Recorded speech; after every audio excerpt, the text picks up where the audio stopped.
실투자금 3억으로 몇 년 후에 10억대 중반의 아파트에 입주할 수 있다면 괜찮은 방법이겠죠. 우리가 이거를 재개발, 재건축을 통해서 우리가 이제 주거 사다리라고 이제 표현도 하는데, 그렇다면은 이 안전마진에 대한 계산을 해봐야 됩니다. 그래서 오늘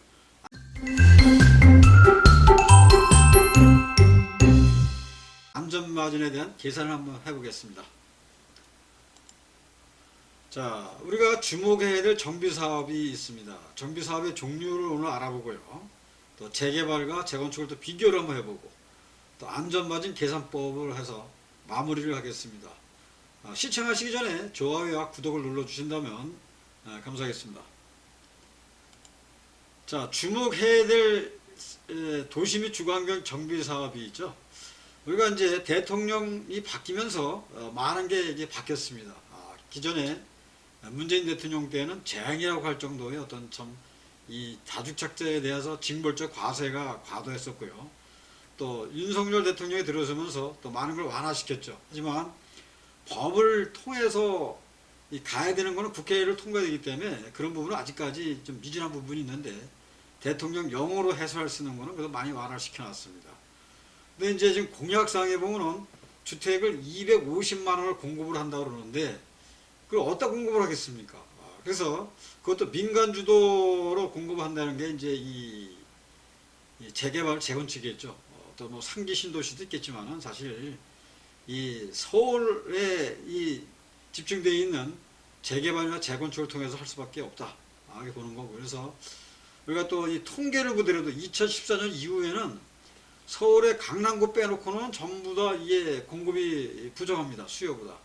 우리 서울 시내 인구가 뭐 950만을 본다 하더라도 뭐 0.5를 곱하면 뭐 매년 한 4만 5천 가구는 입주가 돼야 되는데, 지금 뭐 4만 5천은 커녕 뭐 진짜 우리 양천구 같은 경우로 보더라도 24년도 이후는 새로 공급되는 게 없어요. 그렇다 그러면은 이게 서울시 주택 공급량이 절대 부족이기 때문에 추가적인 공급이 필요하죠. 뭐 근데 그렇다고 상기 신도시는 한계가 있지 않습니까? 또 그렇다고 또 4기 신도시 발표한다고 해가지고 그게 되지는 않고, 그래서 재개발, 재건축 규제가 이제 완화가 이제 예상되기 때문에 우리는 그런 재개발 또 재건축에 대해서 관심을 좀 가져봐야 될 것 같습니다. 자, 근데 재개발의 종류가 있습니다. 이게 민간 재개발 대 공공이 있는데요. 민간 재개발이 이제 도심 이제 환경을 개선하는 거죠. 그래서 이제 이 주거 환경 정비법이라든가 도시 및 주거환경법에 의해서 이제 재개발을 하는 거고, 또 재개발이라는 거는 그 이 전체가 노후도가 되고, 그 다음에 주거 인프라의 모든 게 이게 이제 뭐 도로라든가 뭐 어떤 뭐 공원 뭐 이런 게 굉장히 부족한 상태고, 그래서 재개발을 하는 거고, 그래서 도시 환경을 개선시키는 겁니다. 그 다음에 재건축은 이제 이 단지의 그 아파트만 노후가 된 거기 때문에, 그래서 이제 이런 부분에서는 이제 이 주위에 인프라 다 돼 있기 때문에 아파트를 갖다가 이제 부시고 짓는 거다. 그래서 이제 우리가 이렇게 볼 수가 있고요. 또 공공재개발은 이제 이게 그 민주당 문재인 정부 시절에 나왔던 대책이죠. 그동안 김현미 국방부 장관이 계속 규제를 때리다가 보니까 나중에 가서 공급이 모자라서 그런다. 그랬더니 이제 나온 게 뭐 5, 6대책. 그게 이제 공공재개발이고, 또 8사 대책은 이제 공공재건축인데, 공공재건축은 진행한 데가 하나도 없습니다. 그래서 이제 5, 6대책이 이제 공공재개발인데, 사실 공공재개발도 좀 미진하죠. 왜냐하면 첫째가 토지거래 허가를 묶어놔서 그렇습니다. 이 재개발에 은퇴세대나 이런 하나 가지신 분들이 이거 아파트를 그냥 줍니까? 그렇다면 거기 뭐 감정가 따지고 비례율 따지고 거기에다 또 추가 분담 한다 그러면 나중에 금리라든가 또 그냥 들어 살래도 힘든 부분이 있는데, 그런 분들은 가격이 오르면 팔고 나가서 또 거기에 맞는 걸 사야 되고, 또 새로운 또 경제력 있는 또 이 세대가 들어와서 새로 자리를 잡는데 어떤 손바꿈이 일어나줘야 되는데 그게 안 돼요. 이사 대책은 또 한 수 더 떴죠. 뭐 이사 대책 같은 경우는 뭐 2월 4일 날 발표하면서 2월 5일 날 집을 사면은 현금 청산된다. 뭐 이래가지고 상당히 이제 됐는데, 결국은 2021년도 6월 29일자 이후에 사는 거는 아직도 현금 청산 대상인데, 이거는 현물 선납 방식이죠. 수용 방식이라 이렇게 많은 분들이 호응이 적습니다. 그다음에 주택 재개발 촉진 사업인데 이제 공익적 목적에 규제 완화시킨다는 거. 그다음에 택지 개발 사업 뭐 근데 이게 대규모 택지 개발은 사실 서울권에는 해당되는 데가 없죠. 자, 그러면 재개발 사업과 재건축 사업에 한번 비교해 보겠습니다.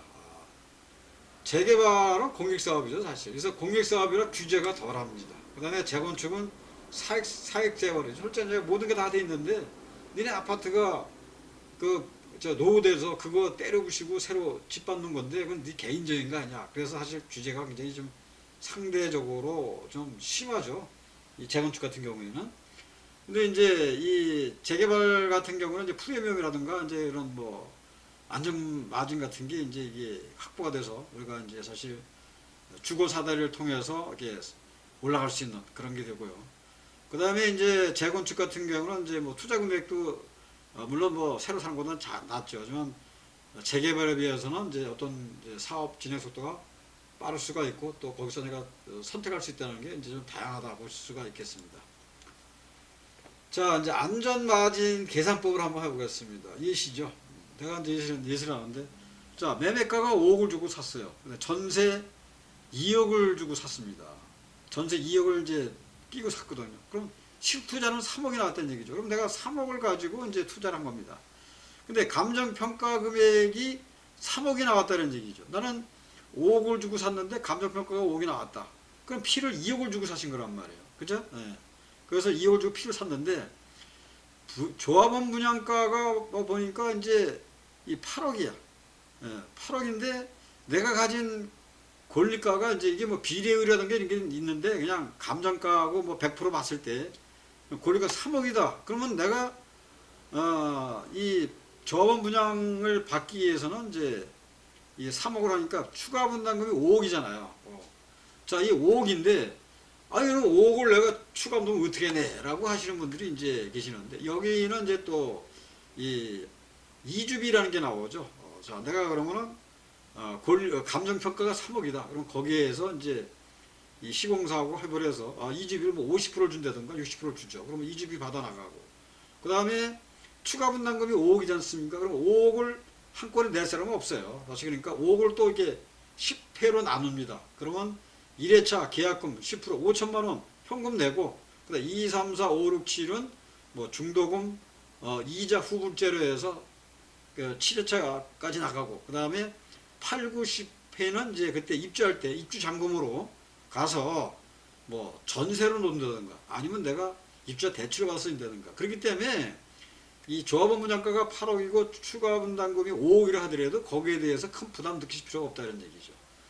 자, 추가 분담금이 이제 그러면 5억이지 않습니까? 그럼 내가 추가 분담 5억에다가 프리미엄을 2억을 줬죠. 자, 전세를 5억을 주고 샀지만 내가 감정가를 이제 3억을 받았기 때문에 2억이에요. 그러면은 이 총 매입가가 얼마가 되겠습니까? 7억이 되겠죠. 네. 5억을 줬는데 피가 2억을 줬으니까. 그 다음에 이제 그러면 인근에 있는 이제 대장 아파트가 13억이다. 그러면 내가 벌 수 있는 게 어떻게 되죠? 그럼 13억에서 7억 빼니까 6억이죠. 내가 6억의 이상은 이제 이 안전마진을 본다. 이렇게 볼 수가 있어요. 자, 근데 우리가 예를 들어서 지금 저도 아파트 단지에 지금 이제 중개업을 하고 있지만은 아파트 시세가 지금 이제 10억이고 11억이다 이런 얘기예요.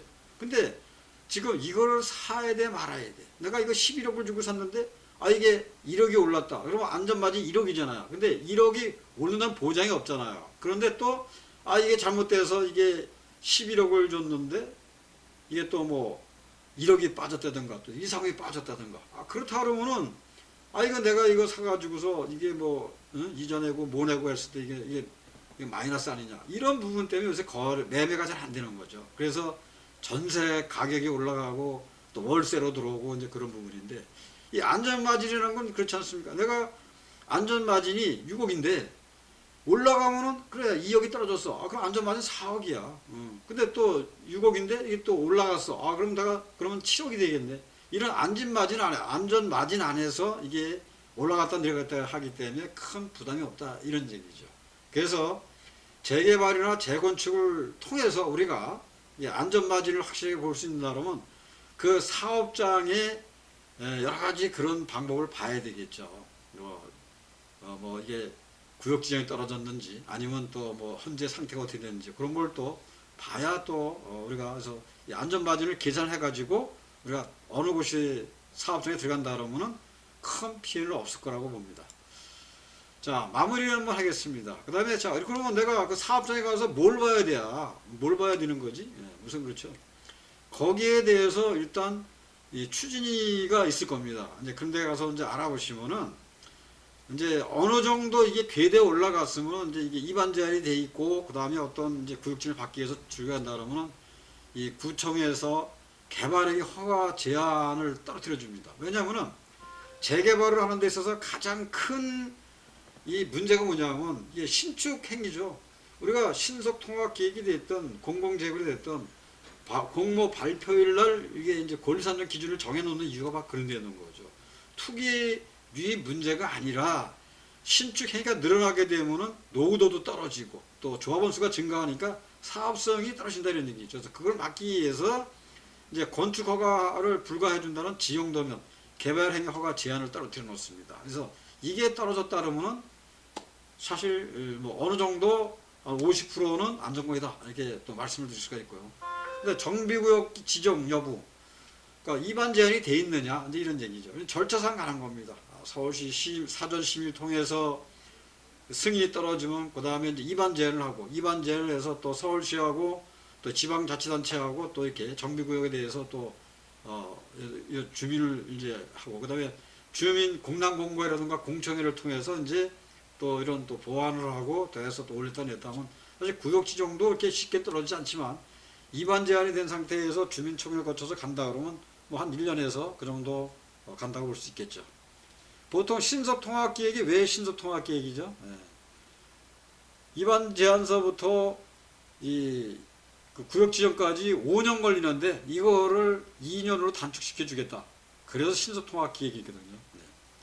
자, 그 다음에 이제 안전마진인데 시간 여부죠. 자, 지금 제가 안전마진에 대해서 알아봤습니다. 안전마진을 한번 계산해가지고 내가 이게 지금 이제 매물이 나왔는데 이게 지금 보니까 뭐 5억이야, 뭐 4억이야. 그런데 거기 전세가 들어있고 뭐 이렇게 따진다 그러면 현재 이게 공동주택 가격이 얼마야?